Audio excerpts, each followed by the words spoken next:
you to feel absolutely free. Tell me what you think, what you feel, what you expect. I am a parent, I'm a grandparent. So I have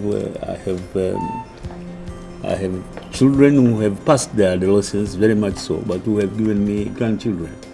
So their future is of concern to me. But it's not just the fact that I have a family. We have a population of 45 million people. And we take pride in saying that it's increasing very fast every year. But what is the quality of life that characterizes this growing population? What kind of future can they have if they start off with all kinds of infections between malaria, HIV, and polio and others? How do we tackle these problems? These are matters of concern to me. But for a poor country, I think the best way to combat disease is to prevent it. And certainly with regard to HIV/AIDS, it's much easier to prevent because it's much more a matter of will rather than physical circumstances. So in my dealings with the BMAF, the AIDS Foundation, I emphasize to them, yes, we must continue fundraising for access in order to be able to bear the cost of access to ARTs and so on. But we must give equal emphasis or take the opportunity of giving this, of the opportunities which are offered to provide these services, also for us also to provide the prevention services that are often lacking in formal health institutions. And this one aspect I put a lot of emphasis on. Prevention is better than cure, they said. Well, I have said enough anyway. I don't know how much my assistant might help me, how much success we have had, what problems we have encountered, but we will share those as we go along. Okay? Thank you, sir. We now have the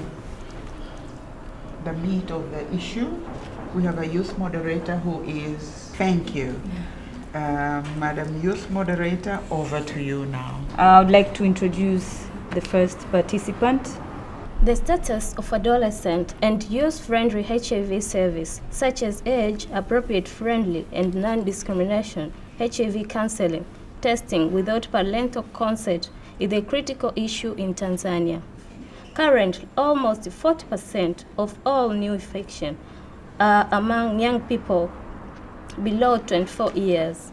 In particular, adolescent girls and young women are at high risk of getting infected. We need to change this, and we need to have more youth-friendly service available in places like hospital, healthcare center, and other places. In your experience, what do you think is a good way to ensure more adolescent and youth-friendly HIV service? And the second question is, how could we as young people collaborate with you to improve the situation? That's a tough one, isn't it? I think health centers can be also HIV education centers. And I think that is the way it is just now. Yes. At the dispensaries and health centers, you will find a lot of publicity about AIDS, as you find about malaria and others. But that in itself is not enough. I think the health workers there must be deliberately encouraged themselves to know all aspects of this disease, and then two, to give the kind of prevention advice that can help. I think for a start, that is it. What do you think? I think it's more of something to do, it can be a national campaign, because it's not easy for anybody telling their parents anything about sex. It's gonna bring trouble, it might be chased out of home, it can be problems. I think maybe young people can combine with the government and come up with this campaign which pushes parents to be transparent, because this is a very, very important issue, and it's all national ways. So I agree with you, there is a certain degree of that the government can do to encourage parents to talk with their children and to warn them against the dangers. But that may accelerate the process, but it has to start with the family. There is low comprehensive knowledge about HIV among young people in Tanzania. One reason can be that those who are trained to teach HIV education are older. What do you think about the idea of establishing the peer education incubation centers across communities? If you can find the funds, it will be very helpful indeed. But let me tell you, it's not easy to get funds for this. But conceptually, there's nothing wrong with it. There's everything to commend it. But to put it into practice, you do need a big hand in funding. Theo, I agree with George at how much it's important and imperative if this education, is given by peers, because we relate. That's something we could think about. Yeah, doing in our own networks, but also how are we going to influence as a group? In Tanzania, risky traditional practices are still going on. For instance, female genital mutilation, polygamy, inheritance of widows. Would you have suggestions on how we as young leaders and you as a champion could come up with, work together to effectively reduce or completely eradicate this problem, not just raising awareness alone? There was a conference of the fight against female genital mutilation in Mara region. And that's one way that has proven very, very useful, because it had religious leaders, political party leaders, social workers. And this is one way in which you can fight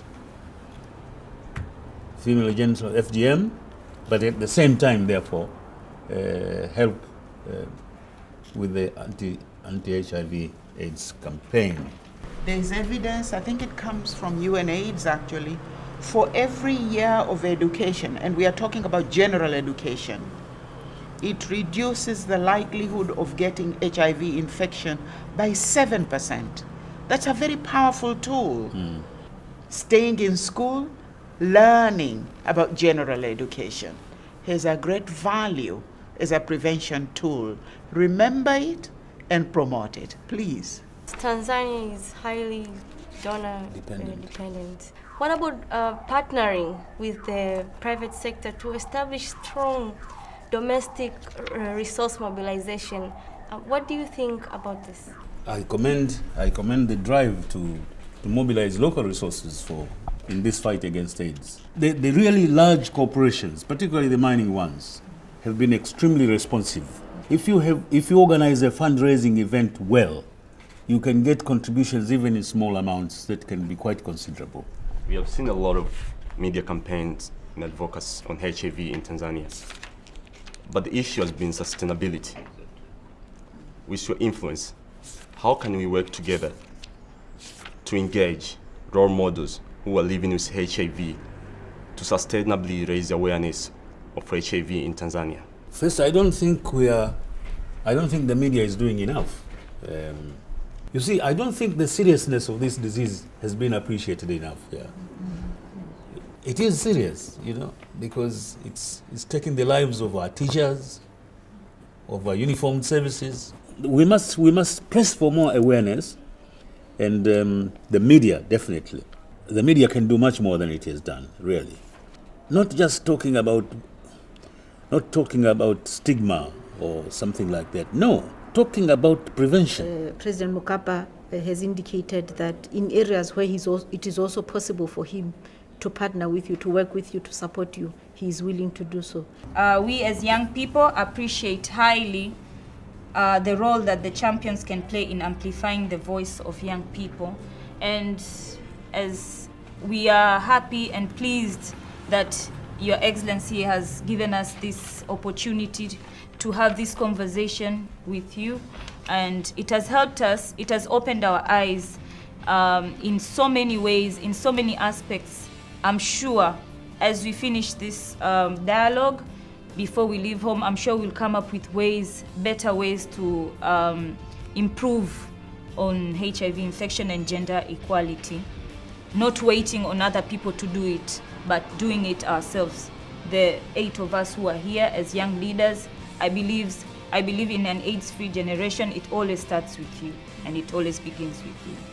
Thank you.